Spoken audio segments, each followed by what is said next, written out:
میرے نبی نے فرمایا کہ جب لوگ جنت میں جا رہے ہوں گے، اویس بھی جا رہا ہوگا، دروازے کے قریب اللہ فرمائیں گے باقی سب کو جانے دو، اویس کو روک لو۔ تو وہ اویس پریشان ہو جائیں گے کہ بوئے تھے آتے کیوں رکاوٹ بن گئی، دروازے پہ آگے کیا رکاوٹ ہو گئی؟ تو وہ کہیں گے یا اللہ آپ نے مجھے کیوں روکا ہے؟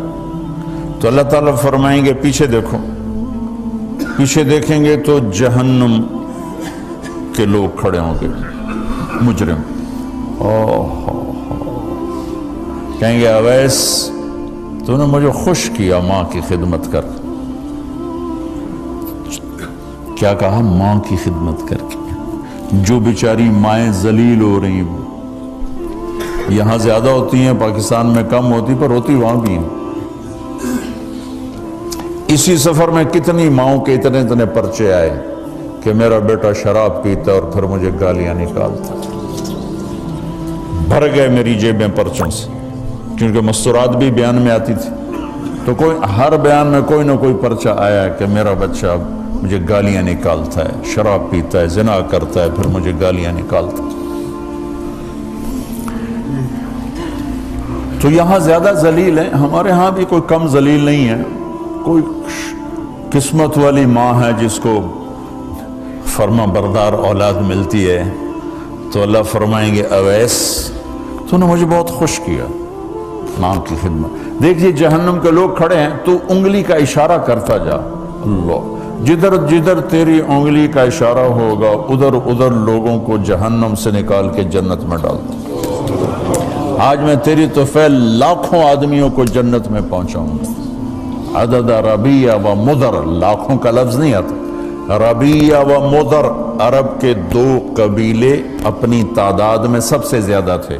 تو اللہ تعالیٰ کہیں گے اویس آج تیری توفیل جتنا ربیہ اور مدر دو بڑے قبیلوں کے لوگ ہیں، اتنے مجرم آج تیری توفیل جنت میں ڈال دوں۔ سبحان اللہ اکبر۔ جب میرے رب نے مقام بخشا کہ عمر اور علی سے کہا جا رہا ہے دعا کروانا، اور جنت کے دروازے پر کھڑا کر کے فرمایا جا رہا ہے پیچھے نظر دوڑا، دیکھ جتنے جہنم کے لوگ کھڑے ہیں، اشارہ کر تیرے توفیل آج ربیہ اور مضر کی تعداد کے برابر لوگوں کو جنت میں ڈالوں۔ ایک اور واقعہ بھی سناتا ہوں۔ آپ نے فرمایا میں آج رات جنت میں گیا۔ ایک تو معراج ہے جو جاگتے ہوئے، خواب میں تو بہت دفعہ ہوا، آج رات میں جنت میں گیا، میں نے آواز سنی قرآن کی تلاوت۔ میں نے پوچھا یہ کون تلاوت کر رہا ہے؟ ان کا جی یہ حارثہ بن نعمان ہے۔ تو آپ نے کہا حارثہ بن نعمان؟ وہ تو مدینے بیٹھا ہے۔ دیکھو آپ کو سنانے کے لیے مائک لگا ہوا ہے اوپر، تھوڑے سے لوگ آپ، اور حارثہ کی آواز جنت میں جا رہی ہے اور وہ مدینے بیٹھے ہوئے ہیں، 7 آسمان پار کر کے آواز جا رہی ہے۔ وہ کیسے پوری جنت میں اس کی آواز کیوں آ رہی ہے؟ کہ یا رسول اللہ انہوں نے ماں کی ایسی خدمت کی ہے کہ اللہ تعالیٰ نے خوش ہو کر کہا ہے حارثہ جب قرآن پڑھے ساری جنت کو سناؤ، ساری جنت کو سناؤ۔ اچھا کیسی خدمت کرتے تھے؟ ماں کی کیسی خدمت کرتے تھے؟ ان کے کپڑے بیوی سے نہیں دھلاتے تھے، خود دھوتے تھے۔ ہم لوگ اپنی بیویوں پہ ڈنڈا چڑھا کے کھڑے تھے، میری ماں دے کپڑے دو، میری ماں دی روٹی پکا، میری ماں نو چاہ بنا کے دے۔ آپ کی بیوی کے ذمے آپ کی ماں کی خدمت نہیں ہے، میرے ذمے میری ماں کی خدمت، میری بیوی کے ذمے میرے باپ کی خدمت نہیں ہے، میری ماں کی خدمت نہیں ہے، میری بہن بھائیوں کی خدمت نہیں ہے۔ لیکن یہ بر صغیر کے معاشرے کا ظلم ہے کہ آنے والی بچی ٹکڑے ٹکڑے ہو جاتی، پس کے رہ جاتی، اور ایک ظلم و ستم کی چکی میں وہ قیمہ بن جاتا۔ ساس کا ظلم، سسر کا ظلم، خامد کی بہنوں کا ظلم، بھائیوں کا ظلم، تانے بولیاں، اس بیچاری نے بچے کیا پالنے ہیں، وہ تو روتے روتے زندگی گزار دیتی۔ میرے ذمہ ہے ماں کی خدمت، میری بیوی کے ذمہ نہیں ہے۔ پوچھو مفتیوں سے، ماں کے لیے کیا کرتے تھے؟ سالن خود بناتے تھے، آٹا گوندتے تھے، روٹی پکاتے تھے، پھر تھالی میں پلیٹ میں رکھ کر ماں کو سامنے بٹھا کر خود کھلاتے تھے، کھلاتے بھی خود، اور ماں کو تیل لگاتے، کنگھی کرتے، جوئیں نکالتے۔ اور کبھی اماں کوئی کام کہہ دیتی اور سمجھ میں نہیں آیا تو یہ نہیں کہتے تھے ماں جی کیا جے، اپنی بیوی کو باہر بلا کر کہتے ماں جی نے کیا کہا ہے مجھے سمجھ میں نہیں آیا۔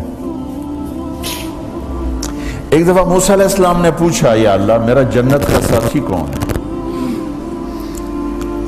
تو موسیٰ علیہ السلام نے فرمایا فلاں قصائی تیرا جنت کا ساتھی۔ تو موسیٰ علیہ السلام تھوڑا سوچ میں پڑ گئے کہ قصائی تے موسیٰ دا جوڑ کی میں بے گئے، فلاں مجاہد، فلاں عالم، فلاں ولی اللہ، وہ تیرا جنت کا ساتھی، قصائی تیرا ساتھی۔ تو موسیٰ علیہ السلام نے پتہ پوچھا اور پہنچ گئے۔ تو وہ گوشت کی دکانوں میں ایک دکان اس کی بھی تھے، وہ بٹھا چوکڑی مار کے تھا اپنا بیچی جاندہ تھے، ٹکی جاندہ ہے۔ کوئی موسیٰ علیہ السلام کو اسپیشل چیز نظر نہیں آئی۔ جب شام کو وہ چلنے لگا، جب وہ اس کا گوشت ختم ہو گیا تو اس نے ایک ٹوٹا تھیلے میں ڈالا اور چل پڑا، موسیٰ علیہ السلام بھی ساتھ چل پڑے۔ وہ گھر پہنچا تو موسیٰ علیہ السلام نے کہا میں آ جانا، کہا جی آ جاؤ۔ اس نے وہاں جا کے کیا کیا، بوٹیاں بنا کے ہانڈی چڑھاتی، پھر آٹا نکال کے گوندھا، اس کو نرم ہونے رکھ دیا، سالن تیار کیا، پھر روٹی تیار کی، ٹرے میں رکھا۔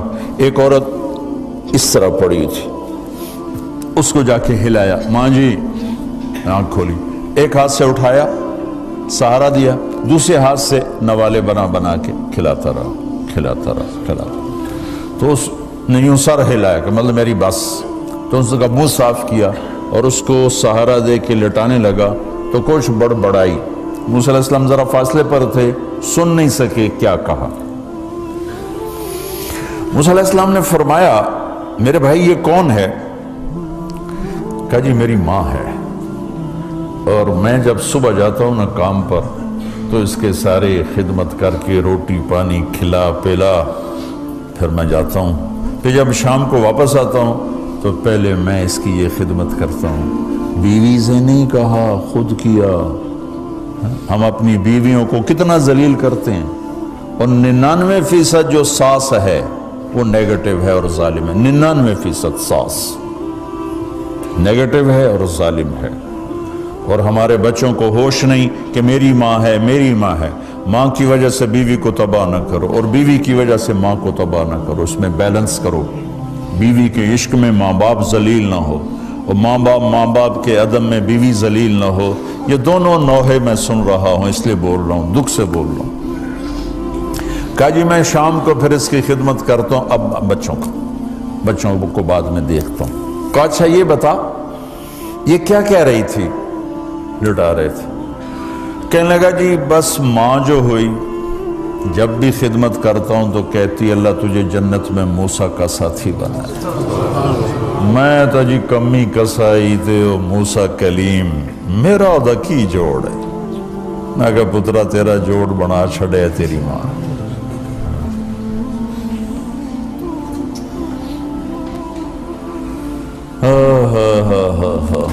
ماں باپ زندہ ہیں دعا لو، فوت ہو گئے ان کی قبروں پہ جایا کرو، وہاں بیٹھ کے قرآن پڑھا کرو۔ جو بچہ پڑھے گا وہ اتنا طاقتور ہو کے ماں باپ کو لگے گا، اگر وہ فوت ہو چکے ہیں، زندہ ہیں دعا لو، مر گئے ہیں ان کے لیے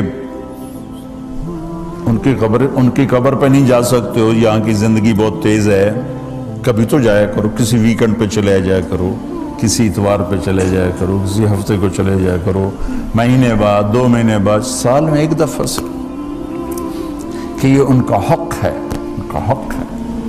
اور ابن القیم رحمۃ اللہ علیہ نے ایک واقعہ لکھا ہے کہ عبداللہ بن مطرف رحمۃ اللہ علیہ نے خواب دیکھا کہ قبریں پھٹیں اور لوگ نکلے اور کوئی چیز ایسے اٹھا رہے ہیں، ایسے اٹھا رہے ہیں، ایسے اٹھا رہے ہیں۔ ایک آدمی نکلا اور جا کر ایک درخت سے ٹیک لگا کے بیٹھ گیا۔ یہ اس کے پاس جا کر کہتے ہیں بھئی آپ کون لوگ ہو؟ وہ کہتے ہیں ہم ایمان والے ہیں۔ کہ یہ کیا ہو رہا ہے؟ کہ جو رشتہ دار ثواب بھیجتے ہیں یہ وہ اکٹھا کر رہے ہیں۔ کہ تم کیوں نہیں اکٹھا کر رہے ہو؟ کہ میرا بیٹا حافظ قرآن ہے، ایک قرآن روزانہ ختم کر کے مجھے بھیج دیتا ہے، تو میں نے پرچون دی لوڑ نہیں رہ جاندی، میرا تھوک دا کام۔ کہ تیرا بیٹا کیا کرتا ہے؟ کہ اس کی مٹھائی کی دکان ہے بازار میں۔ آنکھ کھل گئی، صبح ہوئی تو پہنچ گئے، بازار کھلا، دیکھا تو ایک نوجوان بیٹھا ہوا اور مٹھائی بیچ رہا اور ہونٹ ہل رہے ہیں۔ پہلے اس کو چیک کرتے رہے، پھر اس کے پاس آئے، بیٹا تیرا نام کیا ہے؟ وہی نام تھا جو خواب میں سنا۔ یہ کیا پڑھ رہے ہو؟ کہ جو قرآن پڑھ رہا ہوں۔ کتنا پڑھتے ہو؟ ایک ختم روزانہ پڑھتے ہو۔ کیا کرتے ہو؟ کہ والد کو ایصال ثواب کرتا ہوں۔ کیا اتنی مشقت کیوں اٹھاتے ہو؟ کہ وہ میرے لیے بہت کچھ چھوڑ گیا، میں چاہتا ہوں میں بھی اس کے لیے کچھ حصہ بنتا رہوں۔ تو یہ والدین کے حقوق میں سے ہے کہ اگر وہ چلے گئے ہیں ان کے لیے ایصال ثواب کرو۔